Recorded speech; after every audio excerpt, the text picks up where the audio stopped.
Era uma manhã gelada de outubro no Arizona. Dan Morrison, um homem de 67 anos com décadas de experiência no campo, caminhava pelo quintal quando ouviu um som estranho. Não era o canto dos pássaros. Não era o vento nas árvores. Era algo diferente. Algo desesperado. Provavelmente é um rato, pensou ele, ajustando seus aparelhos auditivos. Mas quando afastou os troncos de madeira com sua bengala, o que ele encontrou mudaria sua vida para sempre. Ali, menor que seu próprio punho cerrado, estava uma criatura que não deveria estar sozinha. Um filhote de lince selvagem, com apenas 3 semanas de vida, pesando não mais que 200 gramas, o peso de uma xícara de café, chorava desesperadamente entre as folhas de outono. Seus olhos mal haviam aberto. Sua pelagem manchada estava empoeirada e seu corpo tremia de frio e fome. Mas esta não seria apenas uma história de resgate.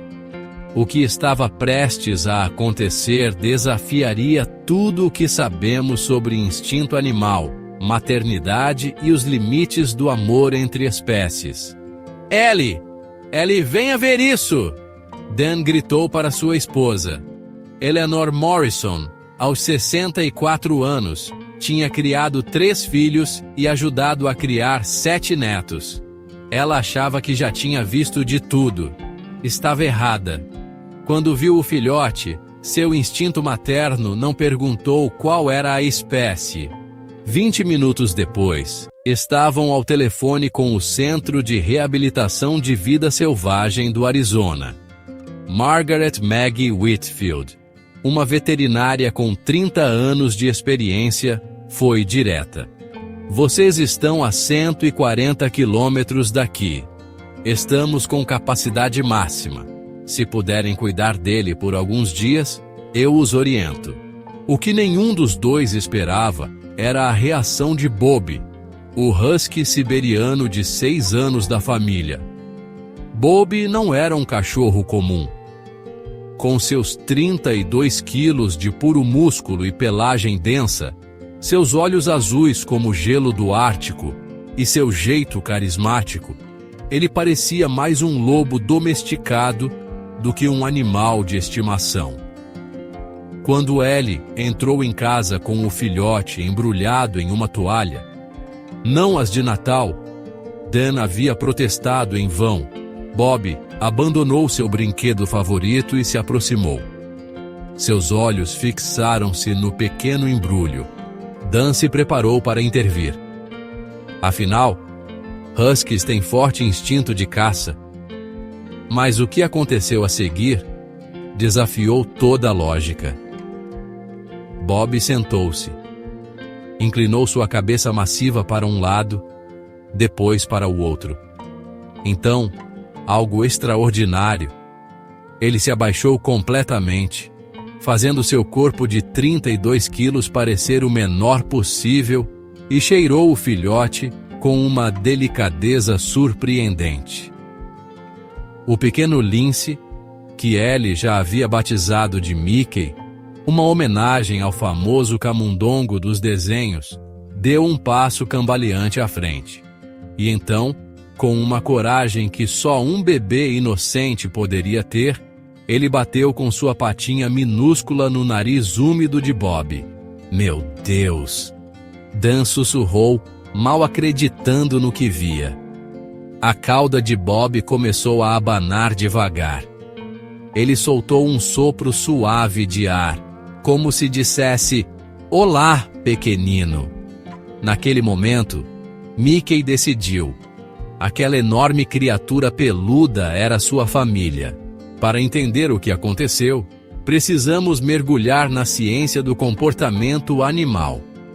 Quando um filhote de qualquer espécie de mamífero perde a mãe nas primeiras semanas de vida, ele passa por um processo chamado imprinting, uma janela crítica de aprendizado onde o cérebro do filhote estabelece quem é sua figura materna. No caso de Mickey, essa janela estava aberta. Seu cérebro, ainda em desenvolvimento, buscava desesperadamente uma referência e encontrou Bob. Mas e o Husky? Por que um predador com instintos de caça acolheria uma presa natural? A resposta está nos hormônios. Pesquisas mostram que quando cães interagem com bebês, mesmo de outras espécies, seus níveis de ocitocina, o hormônio do amor, aumentam significativamente. O mesmo hormônio que une mães humanas a seus bebês estava agora conectando um husky a um lince. As primeiras semanas foram, para dizer o mínimo, caóticas. Mickey precisava ser alimentado a cada 3 horas. Uma rotina que Ellie abraçou com a dedicação de uma enfermeira de UTI neonatal. Dan se viu acordando às 3 da manhã, cambaleando até a cozinha para aquecer a fórmula especial para felinos. Você percebe que agora somos avós de um lince? Olhe como ele segura a mamadeira com as patinhas. Ellie respondeu, ignorando completamente a reclamação. O custo? Olha, era cerca de R$350 por semana em fórmula especial, consultas veterinárias e equipamentos. Mas para a família Morrison, isso era um preço pequeno a se pagar. O verdadeiro entretenimento vinha mesmo de observar o Bob tentando se adaptar ao seu novo papel. O pobre cachorro estava claramente confuso, mas ainda assim, super determinado. Quando o Mickey chorava, o Bob corria e tentava confortá-lo da única maneira que conhecia, trazendo brinquedos. Em uma semana, a caminha do Mickey, que era uma caixa de papelão da Amazon, adaptada com uma manta térmica, já estava cercada por bolas de tênis, hambúrgueres de borracha que faziam barulho e, claro, a posse mais preciosa do Bob, um elefante de pelúcia chamado Senhor Amendoim. Ele está tentando ser um bom pai. Ellie observou numa tarde, vendo o Bob cuidadosamente carregar sua tigela de ração pela cozinha para colocar perto do Mickey. Cachorros não comem ração. Linces não comem bolinhas de ração seca, espertinho. Mas tente explicar isso pro Bob. À medida que o Mickey crescia, de 200 gramas para 2 quilos em 2 meses, algo fascinante acontecia. Ele começou a imitar seu pai adotivo. Primeiro, foram os pequenos gestos. Mickey seguia Bob pela casa, seu traseiro manchado balançando enquanto tentava copiar o andar do husky. Quando Bob saía para fazer suas necessidades matinais, Mickey se sentava na porta, miando tristemente até alguém deixá-lo sair também. Não, querido, Ellie explicava pacientemente. Você usa a caixinha de areia, lembra? A caixinha. Mickey olhava para ela com uma expressão que claramente dizia: mas o papai não usa a caixinha, antes de retomar sua vigília na porta. Mal sabiam eles que a maior surpresa ainda estava por vir. Então veio o incidente do uivo. Huskies, como qualquer dono sabe, são faladores. Bob tinha conversas inteiras consigo mesmo, com a TV, com nuvens que passavam. Sua especialidade era um uivo melancólico que ele reservava para sirenes de bombeiros e o tema musical do programa de TV Jeopardy. Dan nunca entendeu por quê. Uma noite, enquanto Dan tentava assistir ao noticiário e Ellie tricotava em sua poltrona, uma sirene tocou ao longe. As orelhas de Bob se levantaram. Ele ergueu sua cabeça majestosa e soltou um longo e melodioso "Ah!" de seu poleiro na mesa de centro, outra batalha que Ellie havia perdido. Mickey observou atentamente. Então, para espanto de todos, abriu sua boquinha e tentou sua própria versão. Miau! Ele está tentando uivar! Ellie engasgou, perdendo um ponto no tricô. Dan, meio distraído, comentou: Parece mais que ele está com uma bola de pelo presa, mas estava sorrindo. Bob pareceu encantado. Ele uivou novamente. Mickey respondeu com um miado ainda mais entusiástico. Lá e cá eles foram. Um dueto bizarro que fez os vizinhos mandarem mensagens perguntando se estava tudo bem. Dan respondeu por mensagem, rindo. São só as crianças praticando canto. Conforme as semanas se transformavam em meses, Mickey passou de uma bolinha de pelo do tamanho de uma mão para um adolescente esguio com patas grandes demais e orelhas com tufos característicos. Suas manchas estavam mais pronunciadas agora, e aquelas marcas pretas distintas nas pontas das orelhas o identificavam inconfundivelmente como um lince. Mas em sua mente, ele era puro husky. Ele havia aprendido a buscar objetos. Mal, é verdade. Gatos não trazem coisas de volta naturalmente. Tentava abanar seu rabo curto, mas como uma contração vigorosa. E até tentava comer da tigela de Bob, o que resultava em ração espalhada pela cozinha e um gato muito confuso se perguntando por que sua comida era tão crocante. A rotina matinal havia se tornado a parte favorita do dia de Dan.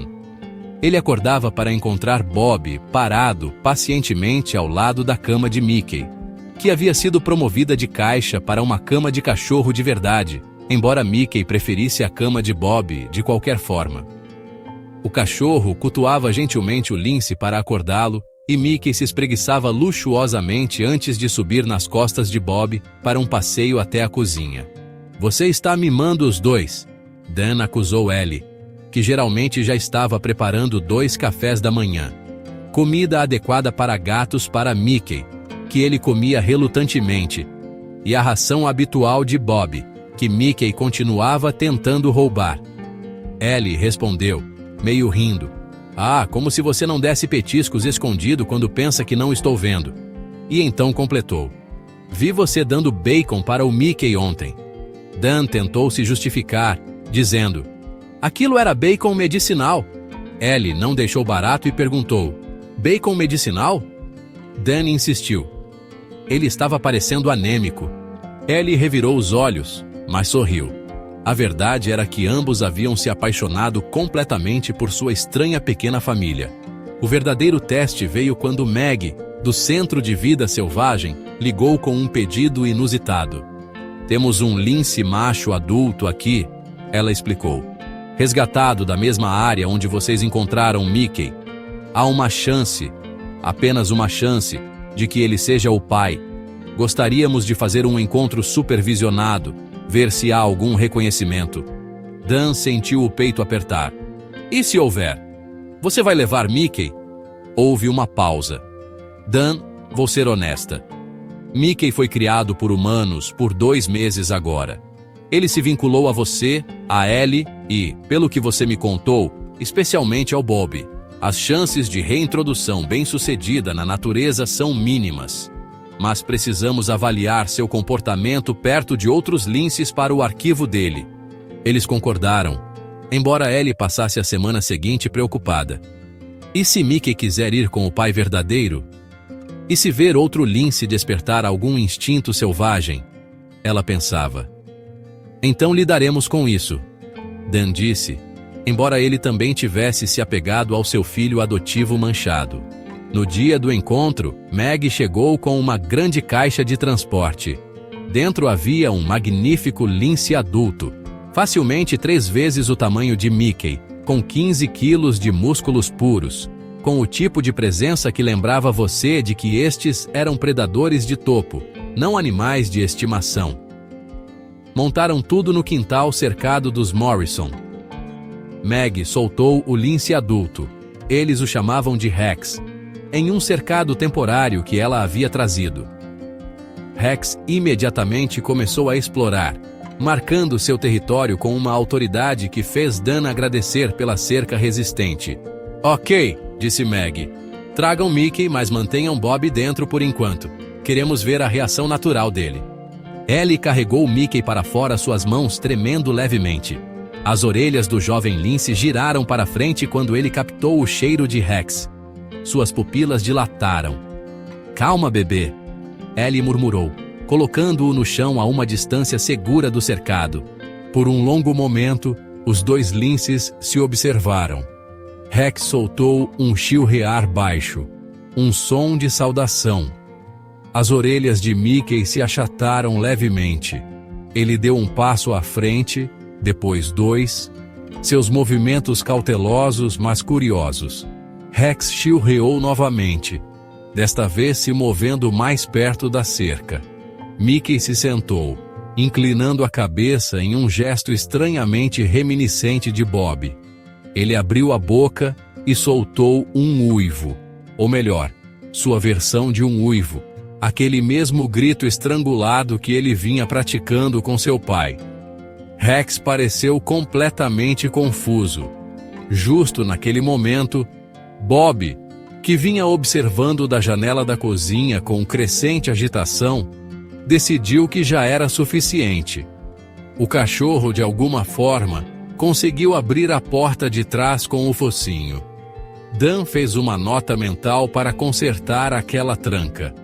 Bob veio correndo para o quintal, mas o husky estava em uma missão.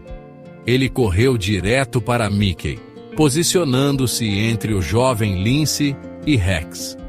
Seu pelo se eriçou ligeiramente, não agressivo, mas protetor.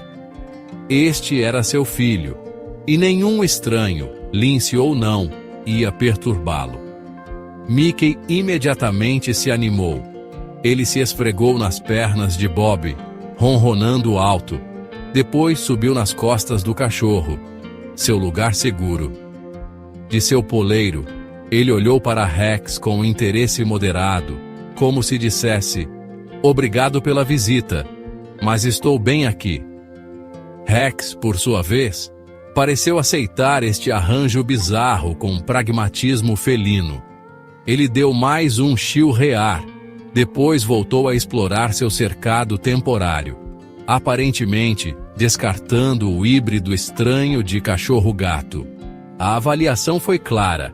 Mickey havia se vinculado muito fortemente à sua família adotiva para ser reintroduzido na natureza. Mas Maggie tinha uma solução: licença educacional. Mickey pode ficar com vocês permanentemente, mas ele será registrado como um animal educacional. Vocês precisarão fazer algumas visitas a escolas, talvez alguns programas de conservação. Pensem nele como um embaixador de sua espécie, legalmente e tudo. Embora eu deva avisá-los, linces podem viver até 15 anos em cativeiro. Este é um compromisso de longo prazo. Somos aposentados. Temos todo o tempo do mundo. Vi muitas relações incomuns entre animais na minha carreira, mas esta pode levar o prêmio. Enquanto ambos estiverem felizes e saudáveis, não vejo razão para separá-los. Embora vocês possam querer explicar para Mickey eventualmente que ele não é realmente um husky. Já tentamos. Ele não está comprando a ideia. A vida se acomodou em um novo normal na casa dos Morrison. Mickey cresceu até se tornar um lince elegante e poderoso, embora ainda preferisse cavalgar nas costas de Bob, apesar de agora ter quase metade do peso do cachorro. Impressionantes 7 quilos de músculo felino. Sua rotina matinal evoluiu, mas nunca mudou em essência. Bob acordava Mickey, tomavam café juntos. Mickey finalmente havia aceitado que comida de gato era seu destino, e então patrulhavam o quintal, mantendo-o seguro de ameaças como borboletas e folhas de aparência suspeita. As visitas educacionais foram um sucesso. Dan descobriu que gostava de falar com crianças sobre conservação da vida selvagem, enquanto Mickey, que havia aprendido a andar na coleira como Bob, era notavelmente calmo perto de multidões. Ele se sentava regalmente ao lado de seu pai, ocasionalmente tentando uivar junto quando Bob decidia fornecer entretenimento musical. Ele sabe que é um lince agora, mas Bob sempre será seu pai. Família nem sempre é sobre ser da mesma espécie. Exatamente assim. Os anos rolaram com o ritmo gentil da vida aposentada. Dan começou a fotografar vida selvagem, com Mickey e Bob como seus assuntos favoritos. Ellie iniciou um blog, Vida com um Cachorro-Gato, que ganhou seguidores surpreendentes. Seus filhos visitavam com os netos, que gritavam de alegria com as travessuras do tio Mickey e tio Bob. Mas o tempo, como faz, começou a se mostrar. Bob, já com 6 anos quando Mickey chegou, começou a desacelerar à medida que se aproximava de seus anos crepusculares. Seu focinho ficou branco, seus passos menos saltitantes. As visitas ao veterinário se tornaram mais frequentes, os medicamentos mais numerosos. Cerca de R$ 400 por mês em cuidados. Mickey parecia sentir a mudança. Onde antes ele exigia sessões de brincadeiras selvagens, agora passava horas limpando o pelo de Bob, enrolado ao seu lado. Ele trazia prêmios para seu pai, principalmente lagartixas azaradas e o camundongo ocasional, colocando-os orgulhosamente aos pés de Bob como oferendas, tricotando o que devia ser o 100º cobertor para seus animais de estimação. O último inverno foi difícil. A artrite de Bob tornava o frio doloroso, e mesmo com medicação, ele lutava. Dan construiu uma rampa para que ele não tivesse que lidar com os degraus de trás. Ellie cozinhava refeições especiais para tentar seu apetite em declínio. E Mickey? Mickey nunca saiu do seu lado. No último dia de Bob, eles sabiam. O cachorro que havia cumprimentado cada manhã com entusiasmo mal conseguia levantar a cabeça. A veterinária, a gentil doutora Patel, que vinha tratando ambos os animais há anos, veio até a casa. Mickey pareceu entender. Enquanto se preparavam para dizer adeus, o lince subiu cuidadosamente na cama de Bob, enrolando seu corpo maior ao redor do cachorro como fizera quando era filhote. Ele ronronou, um som profundo e retumbante que parecia aliviar a respiração laboriosa de Bob. A cauda de Bob deu um último abano fraco, seus olhos azuis como gelo, encontrando os âmbar selvagens de Mickey. E então, cercado de amor, o grande husky que se tornara pai de um lince partiu pacificamente. Enterraram Bob sob o velho carvalho no quintal, aquele que ele amava, para tirar sonecas em dias quentes. Mickey manteve vigília por 3 dias, ocasionalmente soltando seu estranho uivo miado, que agora soava insuportavelmente melancólico. Mas o amor, Dan aprendeu, tinha uma maneira de curar até as feridas mais profundas. Mickey começou a buscar conforto em seus pais humanos, enrolando-se no sofá entre eles nas noites. Ele nunca seria um gato de colo. Era grande demais para isso, com seus 12 quilos. Mas descansava sua cabeça massiva no joelho de Ellie enquanto ela tricotava, ronronando como um motor diesel. No primeiro aniversário da partida de Bob, fizeram uma pequena cerimônia no carvalho. Dan havia encomendado uma placa de pedra, Bob Morrison. Melhor cachorro, melhor pai, melhor amigo. Não sua estranha versão felina, mas um uivo real e apropriado de husky, que Bob teria orgulho. Como que em resposta ao chamado de Mickey, um som veio de além da cerca. O novo filhote do vizinho se juntando com seu próprio uivo de bebê. As orelhas de Mickey se levantaram com interesse. Enquanto entravam em casa, com o Mickey caminhando entre eles, Dan refletiu sobre essa estranha jornada que os trouxera até ali. Um lince que pensava ser um cachorro. Um cachorro que, de repente, se tornara pai. E 2 aposentados que haviam descoberto, de um jeito inesperado, que família vem em todas as formas, espécies e tamanhos. E, olha, em algum lugar, Dan tinha certeza. Bob ainda estava cuidando deles, rabo abanando. Aquele sorriso bobo de husky no rosto. Orgulhoso de sua estranha, maravilhosa, perfeita família. Enquanto se acomodavam para a noite, com o Mickey no seu lugar de sempre no sofá e o Sr. Amendoim enfiado sob uma pata enorme, Dan não pôde deixar de sorrir. Amanhã eles visitariam aquele filhote da casa ao lado. Talvez, quem sabe, ele precisasse de um irmão mais velho para mostrar-lhe as regras. Esta história nos lembra que as fronteiras entre espécies são só linhas que a gente traça em mapas. O amor, essa verdadeira força da natureza, não conhece essas linhas. E às vezes, as famílias mais improváveis são justamente aquelas que nos ensinam as maiores lições sobre o que realmente significa pertencer.